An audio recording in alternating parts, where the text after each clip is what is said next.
diabolical campers, hateful bandits, and irrational perverts. These are all accurate descriptions of the Kig-Yar scavengers we constantly encounter throughout the expanding Halo universe. While there is a distinctive format between the meanings of being a Kig-Yar, there is also a history that defines them beyond being just a simple race, if you know what I mean. This is the story of the treacherous Kig-Yar race. Ultimate Halo.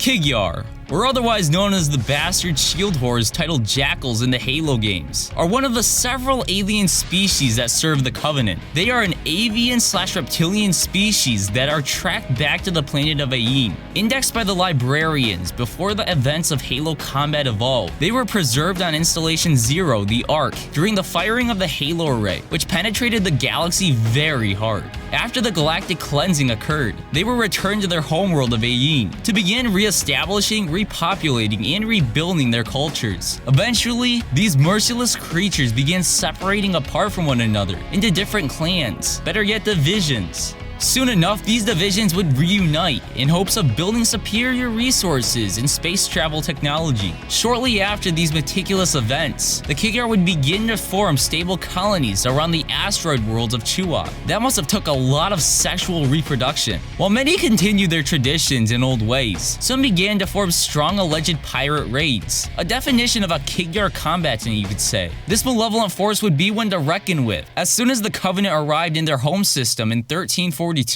war became a rolling disease as it spreaded across the planet. In order to survive, the Kig-Yar would be forced to accept letters of marque, commissions from the Ministry of Tranquility to engage in the services of the Covenant Alliance. The Kig-Yar would eventually begin to prey on the enemies of the Covenant and their fighter crafts such as humanity. In relations these Kig-Yar have to other Covenant species, they are most commonly compared to the Ungoi, or the squeaky grunts. That would explain why they are so freaking annoying. They were surpassed by the grunts' larger numbers and appearance in the Covenant. The Kig-Yar hated to be surpassed by them, and so they highly despised the grunts and considered themselves far more superior. This rival tension became so uptight that eventually the Kig-Yar met a boiling point in 2462, when they began to poison Ungoi fusion and methane breathing tanks in the holy city of High Charity. They could have just performed a dance-off for the role of dominance, but I guess instead poisoning your freaking allies is a better idea. In this attempt, the grunts greatly enjoyed the recreational narcotics. However, a junior staffer in the Ministry of Concert would soon begin to find evidence of this action.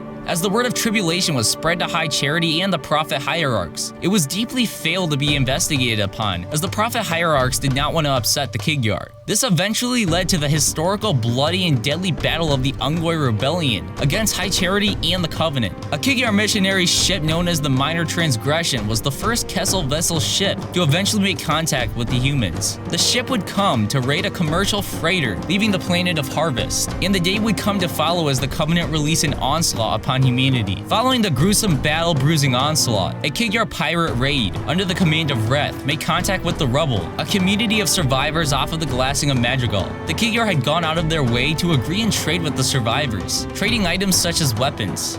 While these light-headed humans all along had been thinking these were Covenant traitors, defying the High Covenant authority, these were actually secret loyalists under the blessing of the High Prophet of Truth. However, mistakes evolved as his plan unraveled and ultimately fell apart. The Prophet of Regret sent a team of scavengers to investigate the situation and the weapons, as they believed the Kig-Yar might be heretics. During the Battle of the Rubble and the Battle of Metaset, Reth and all of his forces were killed by UNSC Spartan II Grey Team and the crew of the UNSC Midsummer Night. During the Great Schism, some Kig-Yar sided with the Loyalists while others sided with Separatists. While the Covenant was met with its ultimate fate and their throne was overruled by humanity by the end of 2553, some Kig-Yar began to settle on the insurrectionist world of Venezia, with the potential to even form their very own compound aboard the planet. They sided along well with the humans of that planet, and even traded and bargained for profits. While all had seemed victorious, a separatist group of Kig-Yar came to serve under the Covenant remnant led by Julam Dama, and they became a threat yet again to humanity.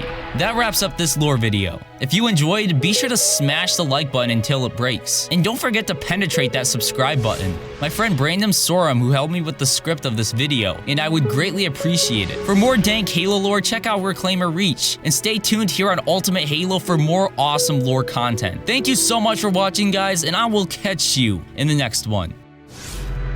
Subscribe now for more unfriggin' believable Halo content.